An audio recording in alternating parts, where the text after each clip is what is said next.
എല്ലാ കൂട്ടുകാർക്കും രുചിഭേദങ്ങളിലേക്ക് സ്വാഗതം. ഞാൻ സ്മിത. നിങ്ങൾ എന്റെ ചാനൽ ആദ്യമായിട്ട് കാണുന്നവരാണെങ്കിൽ നിങ്ങൾക്ക് ഇഷ്ടമാവുകയാണെങ്കിൽ ഒന്ന് സബ്സ്ക്രൈബ് ചെയ്ത് ബെല്ലൈക്കണോ ഒന്ന് എനേബിൾ ചെയ്ത് ഓൾ കൊടുക്കണേ.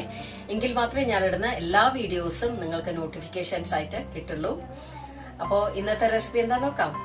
ഇന്നത്തെ റെസിപ്പി എഗ്ലെസ് മയോണൈസ് ആണ്. നമുക്ക് വീട്ടിൽ തന്നെ സുന്ദരമായിട്ട് മയോണൈസ് ഉണ്ടാക്കിയെടുക്കാം. കടയിൽ നിന്നൊന്നും പോയി വാങ്ങേണ്ട ആവശ്യമില്ല. ടേസ്റ്റി ആയിട്ടുള്ള മയോണൈസ് ആണ്. മയോണൈസ് ഫ്രഷ് ആയിട്ട് വീട്ടിൽ തന്നെ ഉണ്ടാക്കിയെടുക്കാം. അപ്പോ നമുക്ക് എങ്ങനെ ഉണ്ടാക്കാൻ നോക്കാം. അപ്പോൾ ഞാനിന്ന് വളരെ ചെറിയ അളവിലാണ് മയോണൈസ് ഉണ്ടാക്കുന്നത്. അതിനായിട്ട് മിക്സിയുടെ ചെറിയ ജാറാട്ടോ എടുക്കുന്നത്. ഇനി ഇതിലേക്ക് 1/4 കപ്പ് പാല് ചേർക്കണം. ഇത് ഫ്രീസറിൽ 1 മണിക്കൂർ വെച്ച് നന്നായിട്ട് തണുപ്പിച്ചെടുത്തതാണ്. അപ്പോൾ അത് ഒഴിച്ചു കൊടുക്കാം. പിന്നെ വേണ്ടത് 1 ടീസ്പൂൺ പഞ്ചസാര, 1/4 ടീസ്പൂൺ ഉപ്പ്, 1/4 ടീസ്പൂൺ കുരുമുളക് പൊടി, 1/4 ടീസ്പൂൺ കടുക് പൊടി. ഇത് മിക്സിയിലിട്ട് നന്നായിട്ടൊന്ന് പൊടിച്ചെടുത്തതാണ്. നമ്മുടെ കടയിൽ നിന്നൊക്കെ വാങ്ങണ മയോണൈസിൽ കടുക് പൊടി ചേർക്കാറുണ്ട്. അപ്പോൾ അതും ചേർക്കാം. ഇനി ഇത് നന്നായിട്ടൊന്ന് അടിച്ചെടുക്കണം. ഇനി ഇതിലേക്ക് ഫ്രീസറിൽ വെച്ച് 1 മണിക്കൂർ നന്നായിട്ട് തണുപ്പിച്ചെടുത്ത 1/2 കപ്പ് വെജിറ്റബിൾ ഓയിൽ ചേർക്കണം. ഒറ്റയടിക്ക് ചേർക്കരുത്. ആദ്യം 2 ടേബിൾ സ്പൂൺ ചേർക്കുക. പിന്നെ നന്നായിട്ടൊന്ന് ബീറ്റ് ചെയ്യുക. വീണ്ടും 2 ടേബിൾ സ്പൂൺ ചേർക്കുക. അങ്ങനെ വേണം ചെയ്യാനായിട്ട്. കുറച്ചായിട്ട് കേട്ടോ. ഞാൻ ടേബിൾ സ്പൂൺ കണക്ക് പറഞ്ഞു എന്നേ ഉള്ളൂ. 1/2 കപ്പ് കഴിയണ വരെ നമ്മൾ കുറച്ചായിട്ട് വേണം ഇത് അടിച്ചെടുക്കാനായിട്ടും. ഒറ്റയടിക്ക് ഒരു കാരണവശാലും അടിക്കരുത്. നന്നായിട്ട് നമുക്ക് ഫ്ലഫിയായി വരണമെങ്കിൽ കുറച്ചായിട്ട് ചേർത്തിട്ട് വേണം അടിച്ചെടുക്കാനായിട്ട്. അപ്പോൾ നേരത്തെ പറഞ്ഞ പോലെ സെക്കൻഡ് ബാച്ച് ഒഴിച്ചു കൊടുക്കുകയാണ്. വീണ്ടും നന്നായിട്ട് അടിച്ചെടുക്കണം.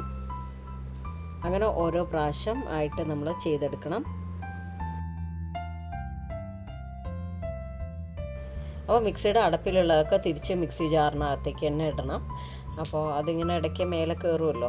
അപ്പോൾ അത് കറക്റ്റായിട്ട് ഇതിലേക്ക് തന്നെ തിരിച്ചിട്ടാലേ കറക്റ്റായിട്ട് എല്ലാം കൂടെ നന്നായിട്ട് അടിഞ്ഞ് കിട്ടുള്ളൂ.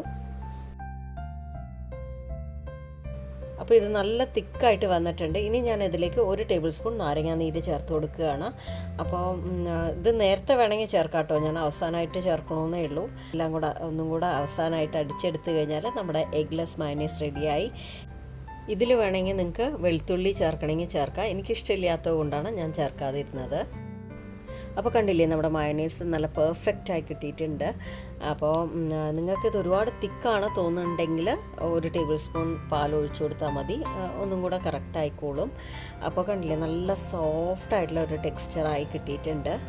നമുക്ക് വീട്ടിൽ തന്നെ നല്ല ഫ്രഷ് ആയിട്ട് ഉണ്ടാക്കിയെടുക്കാം. പിന്നെ ഒരു കാര്യം പറയാനുള്ളത്, ഇത് അധിക ദിവസങ്ങളൊന്നും ഇരിക്കില്ല കേട്ടോ. ഏതെങ്കിലും ഒരു റെസിപ്പിക്ക് നിങ്ങൾക്ക് ആവശ്യമായി വരികയാണെങ്കിൽ ഉടനെ, അത്ര പാടൊന്നുമില്ലല്ലോ, ഉടനെ തന്നെ ഉണ്ടാക്കിയിട്ട് ഉപയോഗിക്കണതാണ് ഏറ്റവും നല്ലത്. മാക്സിമം പോയാൽ 1 ദിവസം കൂടെ, അങ്ങനെ 2 ദിവസം നമുക്ക് വെച്ച് കഴിക്കണതാണ് നല്ലത്. അതിൽ കൂടുതൽ വെക്കരുതെന്നേ ഞാൻ പറയുള്ളൂ.